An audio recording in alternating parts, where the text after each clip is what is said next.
ಹಂಪಾಪಟ್ಟಣದ ಗ್ರಾಮದಲ್ಲಿ ನವೋದಯ ಯುವಕರ ಸಂಘದಿಂದ ವಿವಿಧ ಸ್ಪರ್ಧೆಗಳೊಂದಿಗೆ ಅದ್ಧೂರಿ ಗಣೇಶೋತ್ಸವ.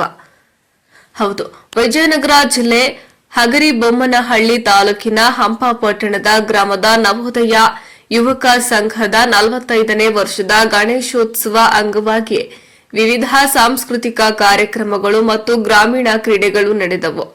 ವಿಘ್ನೇಶ್ವರ ಪ್ರತಿಷ್ಠಾಪನೆಯ ಪ್ರಥಮ ದಿನ ಪಂಡಿತ್ ಪುಟ್ಟರಾಜ ಗವಾಯಿಗಳ ನಾಟ್ಯ ಸಂಘ ಗದಗ್ ಇವರಿಂದ ಅಕ್ಕ ಅಂಗಾರ ತಂಗಿ ಬಂಗಾರ ಎನ್ನುವ ಸಾಮಾಜಿಕ ನಾಟಕ ಪ್ರದರ್ಶನಗೊಂಡು ನೋಡುಗರ ಮನ ಸೆಳೆಯುವಲ್ಲಿ ಯಶಸ್ವಿಯಾಯಿತು. 45 ವರ್ಷಗಳಿಂದ ನವೋದಯ ಯುವಕ ಸಂಘದಿಂದ ಹಲವಾರು ಸಾಂಸ್ಕೃತಿಕ ಕಾರ್ಯಕ್ರಮಗಳು ಮತ್ತು ಗ್ರಾಮೀಣ ಕ್ರೀಡೆಗಳು ನಡೆಸಿಕೊಂಡು ಬಂದಿರುವುದು ಹೆಮ್ಮೆಯ ವಿಚಾರ.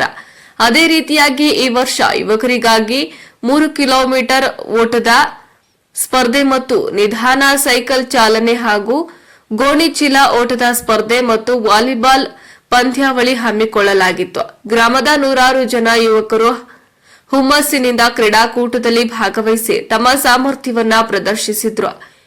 ಇಂದಿನ ದಿನಮಾನದಲ್ಲಿ ಮೊಬೈಲ್ ಯುಗದಲ್ಲಿ ಗ್ರಾಮೀಣ ಕ್ರೀಡೆಗಳು ನಶಿಸಿ ಹೋಗುತ್ತಿರುವಾಗ ನವೋದಯ ಯುವಕ ಸಂಘದ ಸದಸ್ಯರು ಗ್ರಾಮೀಣ ಕ್ರೀಡೆಗಳಿಗೆ ಉತ್ತೇಜನ ನೀಡುವುದು ಯುವ ಜನಾಂಗದ ಆರೋಗ್ಯ ಉಳಿಸುವ ಕಾಯಕಕ್ಕೆ ಉತ್ತೇಜನ ನೀಡಿದಂತಾಗಿದೆ ಎಂದು ಗ್ರಾಮಸ್ಥರು ಸ್ವಾಗತಿಸಿದ್ರು.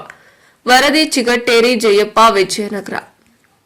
ಸುಡುಗಾಡು ಸಿದ್ಧ ಸಮಾಜ ಅಧ್ಯಕ್ಷರಾದಂತ ಪತ್ರಿ ಯಲ್ಲಪ್ಪನವರಿಗೆ ಸ್ವಾಗತ ಬಯಸ್ತಾ, ಭಾರತೀಯ ಬಜರಿ ಸಂಘ ಅಧ್ಯಕ್ಷರಾದ ಮಾಲವಿ ಕಿಟ್ಟಪ್ಪ ಅವ್ರನ್ನ ಸ್ವಾಗತ ಬಯಸ್ತಾ, ನೆರಳು ಪತ್ರಿಕೆ ವರದಿಗಾರರ ಭಜಂತ್ರಿ ಸೋಮಣ್ಣವರನ್ನ ಸ್ವಾಗತ ಬಯಸುತ್ತಾ, ನವೋದಯ ಯುವಕ ಸಂಘ ಅಧ್ಯಕ್ಷರಾದಂತ ಬಿ ಹನುಮಂತ ಅವರನ್ನು ಸ್ವಾಗತ ಬಯಸ್ತಾ, ಸೀನಳ್ಳಿ ಚಂದ್ರಶೇಖರ್ ಅವರನ್ನ ಸ್ವಾಗತ ಬಯಸ್ತಾ, ರೇಡಿಯೋ ಸ್ಟಾರ್ ಪತ್ರಿಕೆ ಸಂಪಾದಕರಾದ ಚಂದ್ರಶೇಖರನ್ ಅವರನ್ನ ಸ್ವಾಗತ ಬಯಸ್ತಾ, ಮಧ್ಯಾಹ್ನ ಗಣೇಶ ಸಂದರ್ಭದಲ್ಲಿ ವಿತರಣೆ ಮಾಡ್ತಾ ಇದ್ದೇವೆ. ಯಾರು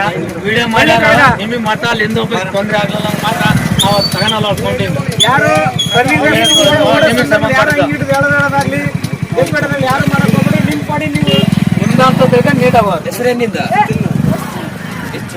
ಈ ರನ್ನಿಂಗ್ ರೇಸ್ ಉದ್ಘಾಟನಾ ಕಾರ್ಯಕ್ರಮ